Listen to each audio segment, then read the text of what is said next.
एक-एक करके हम राजस्थान के सभी ज़िलों की बात करेंगे और देखेंगे कि 4 मार्च से लेकर 14 मार्च तक जो है राजस्थान के किस ज़िले में कितने हिसाब से जो है बारिश होने की संभावना है।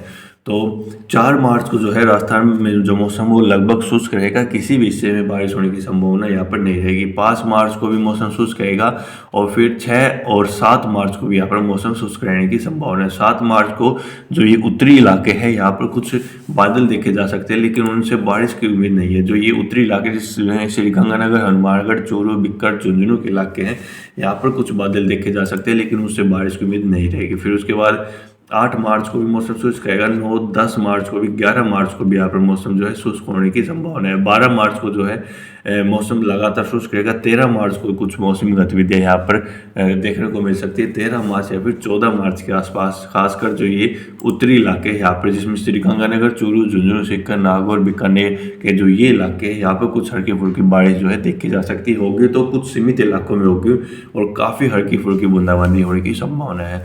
तो ओवरऑल अगर बात करें तो राजस्थान का जो मौसम है वो लगातार शुष्क रहेगा। खासकर जो मध्य और जो दक्षिण भाग है यहाँ पर जो है लगातार शुष्क मौसम रहने की संभावना है। किसी भी प्रकार की मौसमी गतिविधि यहाँ पर संभावित नहीं रहेगी। तो अपना जो किसान भाई है वो अपनी जो खेती का जो कार्य है वो निश्चिंत होकर यहाँ पर कर सकते हैं। मौसम की तरफ से यहाँ पर अब कोई भी व्यवधान आने की उम्मीद यहाँ पर नहीं है अगले 10 से 12 दिनों तक।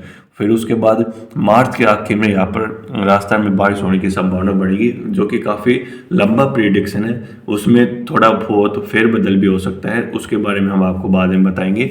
लेकिन अभी तक जो है संभावना बढ़ रही है कि मार्च के आखिरी दिनों में यहाँ पर जो है मौसम बदल सकता है। तो उससे पहले आप अपनी जो खेती का कार्य है उसको निपटाने की कोशिश करें। तो आप इसी तरह बने रहिए राजस्थान वेदर के साथ, ताकि जो मौसम से जुड़ी जानकारी है वो आपको समय समय पर मिलती रहे। तो मिलते हैं अगली वीडियो में, तब तक के लिए धन्यवाद।